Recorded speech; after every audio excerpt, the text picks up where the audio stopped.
Les interviews de Fréquence Terre, Frédéric Benoît. Aujourd'hui, Fréquence Terre reçoit Claire Estève. Claire Estève, vous êtes ingénieure projet au service traitement des déchets de Nantes Métropole. Bonjour. Bonjour. À l'occasion des Assises nationales des déchets qui se tiendront les 2 et 3 octobre prochains à Nantes, vous allez co-animer une conférence sur les progrès en matière de valorisation énergétique. Qu'est-ce que vous appelez la valorisation énergétique ? Alors la valorisation énergétique, c'est tout ce que l'on peut valoriser justement grâce à nos pratiques d'incinération des déchets, mais aussi en termes de méthanisation et également de production de combustibles que nous appelons les CSR, combustibles solides de récupération, qui nous permettent de valoriser, entre autres choses, les refus de tri de collecte sélective pour leur permettre d'avoir une seconde vie, par exemple en combustible dans les cimenteries. Nous, en tant que particuliers, quand on trie nos déchets, on a plusieurs catégories de déchets, on est d'accord ? Oui. Tous ceux que l'on ne sait pas vraiment recycler, donc on le met dans une poubelle à part. Ce sont nos déchets alimentaires, ce sont quelques emballages non recyclés. Puis après, il y a de l'autre côté tout ce qui est recyclable, donc la poubelle jaune en général. Quand on sort la poubelle jaune, ce sont les plastiques, quelques métaux, c'est ça ? Tout à fait. Et après, on a les encombrants. Alors, il y a effectivement différentes modalités de valorisation et de tri de nos déchets. Tout ce qui se retrouve dans les poubelles, en général bleues, l'ordure ménagère, part à l'incinération. De cette incinération, on en produit de la chaleur, donc une des formes de valorisation énergétique, qui nous permettent d'alimenter, entre autres choses, des réseaux de chaleur urbains, permettant la production d'eau chaude et de chauffage dans des établissements publics et dans des collectifs à proximité des usines. Voilà une forme de valorisation. D'accord, alors oui, alors ça c'est le premier circuit. Alors ça c'est un circuit qui avait posé pas mal de soucis. Il y avait beaucoup de centrales, donc on brûle les déchets qui relâchaient dans l'atmosphère des gaz pas très sains pour la santé. Si je me souviens bien, il y avait ce problème de dioxine dans pas mal de centrales. Il y a encore un procès qui a eu lieu au mois de mai à Melun. Alors, par rapport à ça, la réglementation s'est extrêmement renforcée. Nous avons des suivis très stricts, notamment avec les DREAL, pour ce qui concerne tous les traitements des fumées qui sont issus de l'incinération des déchets. Donc au départ, quand même, le fait de brûler tous nos déchets produit des gaz qui sont relativement toxiques. Comment est-ce qu'ils sont captés ? Alors, clairement, on est sur des dispositifs de traitement de fumée qui sont des dispositifs soit dits secs ou humides et qui permettent sur différentes étapes de traitement d'arriver à des rejets quasi purs en haut de cheminée. Et sur ces cheminées, nous avons également des analyseurs qui nous permettent en continu ou en discontinu d'avoir des relevés et des analyses des gaz émis et donc un contrôle en permanence de la qualité de ces émissions. Donc vous confirmez que les scandales de la dioxine n'existeront plus en France en tous les cas ? En tout cas, sur l'usine que nous suivons, je peux vous le confirmer que tout est mis en œuvre pour avoir ce suivi extrêmement méticuleux et une vigilance accrue sur ces sujets. Alors la deuxième filière de valorisation, c'était donc la poubelle jaune. Donc là, on met nos plastiques en particulier, quelques bouts de métaux parfois, des boîtes de conserve. Les emballages. Oui. Donc là, où est-ce qu'on en est sur ce... Parce que c'est très inégal en fait entre les villes. Certaines villes prennent certains composés, d'autres en prennent d'autres. On ne peut pas dire que c'est un tri global. Hein.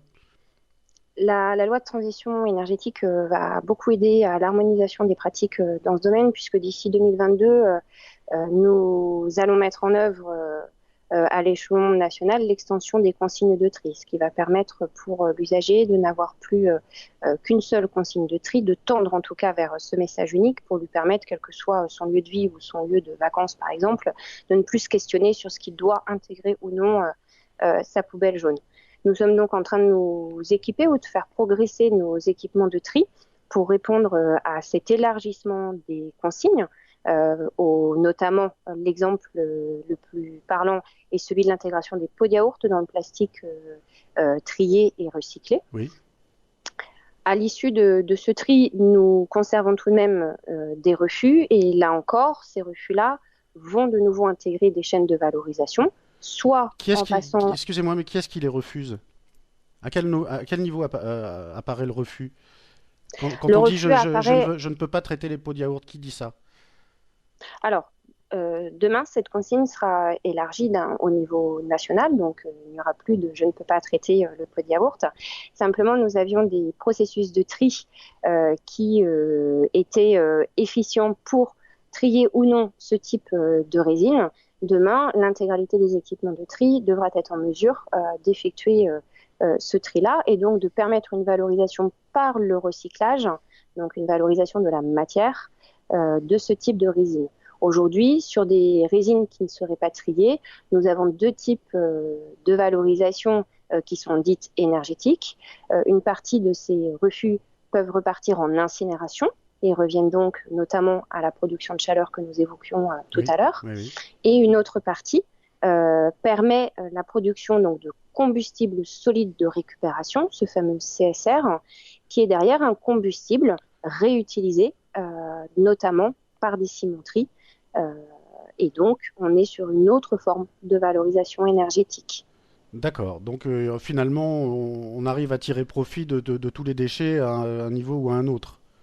C'est exactement le principe et la logique qui nous animent.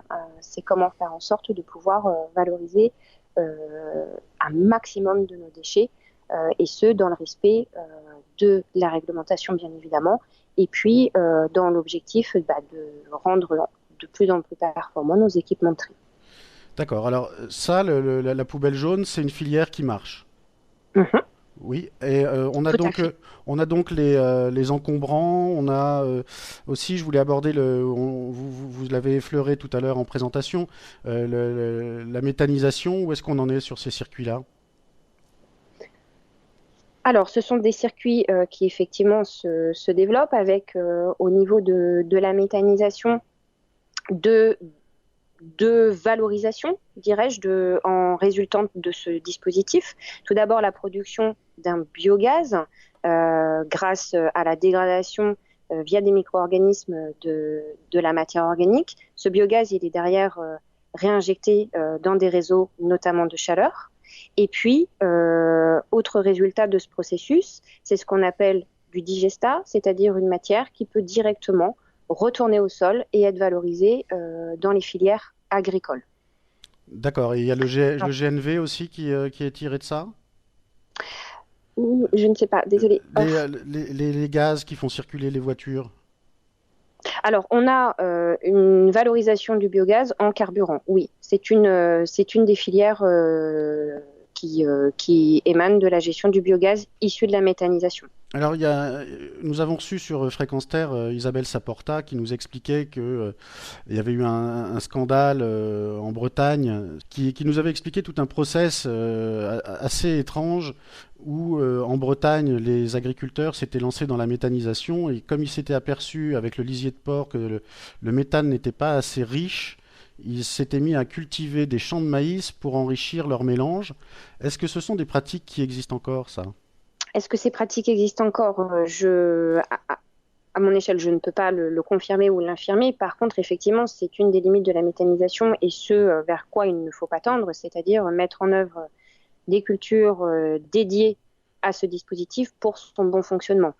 Un des objectifs de la méthanisation, c'est vraiment de s'intégrer à un territoire et de pouvoir en tirer une valorisation des déchets à l'échelle locale et également une réintroduction de la valorisation de ces déchets dans un territoire proche de l'usine de méthanisation et donc ancré dans le territoire. Et les déchets qui servent à la méthanisation, quels sont-ils? Intègre la méthanisation tous les déchets dits organiques. Donc tout ce qui va être lié à des déchets alimentaires. On a des déchets de l'industrie agroalimentaire. On a également des déchets verts et des biodéchets qui peuvent être issus des collectes de territoires et de collectivités territoriales. D'accord, mais on ne cultive pas un champ parce qu'il y avait. Ce n'est pas du tout la philosophie de la méthanisation telle que l'on souhaite la développer. D'accord. Et ça, c'est un secteur qui se développe comment? Est-ce qu'il se développe bien? C'est un secteur qui est en devenir et où la principale interrogation pour demain, et en tout cas son principal fondement, va être de l'intégrer, comme je vous le disais, sur une échelle locale, lui permettant à la fois de fournir de l'énergie sur un territoire proche de l'usine de méthanisation et également de pouvoir être alimenté par une production de déchets locale. C'est l'un des principaux enjeux actuels de la méthanisation. Alors si on fait un petit regard maintenant global sur l'évolution de ces filières, qu'est-ce que vous en pensez? Quel est votre constat aujourd'hui? Est-ce qu'on est bien organisé? Est-ce que, quand on regarde 10 ans en arrière, par exemple, quels sont les progrès que nous avons faits? Et est-ce que on y arrive? Est-ce que tout s'organise bien comme il le faut? Aujourd'hui, on a la loi de transition énergétique pour la croissance verte qui est très incitative et qui nous invite, collectivités comme porteurs de projets publics ou privés, à nous inscrire dans ces différentes formes de valorisation. Les progrès sont notables en termes de valorisation énergétique de nos déchets, mais on est probablement encore qu'au milieu du gué. Je pense qu'on est en ordre de marche et que du travail reste effectivement à faire, mais que les fondements sont posés et que la loi et les réglementations nous invitent et nous encouragent à progresser. Donc vous dites qu'on est au milieu du gué, qu'on a posé les bases, que tout est présent maintenant. Si on se projette dans l'avenir, c'est quoi votre vision idéale de notre gestion des déchets à partir du consommateur, hein?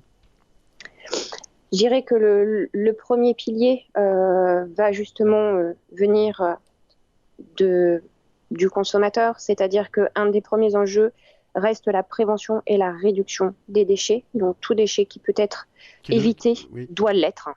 L'objectif étant pour nous d'aller dans le sens d'une optimisation de la valorisation des déchets tout de même produits, parce qu'il en restera. Mais le premier enjeu aujourd'hui, au-delà des progrès que nous faisons en termes de valorisation, reste la limitation de la production à la source. Si le déchet peut être évité, je l'évite. Bien, écoutez, merci beaucoup Claire et Steph. Je rappelle que vous êtes ingénieur projet au service traitement des déchets de Nantes Métropole, qui organise ces assises nationales des déchets qui se tiendront les 2 et 3 octobre prochains à Nantes. Vous allez donc là-bas co-animer une conférence sur les progrès en matière de valorisation énergétique. Merci d'avoir été présente sur Fréquence Terre. Retrouvez et podcastez cette chronique sur notre site fréquenceterre.com.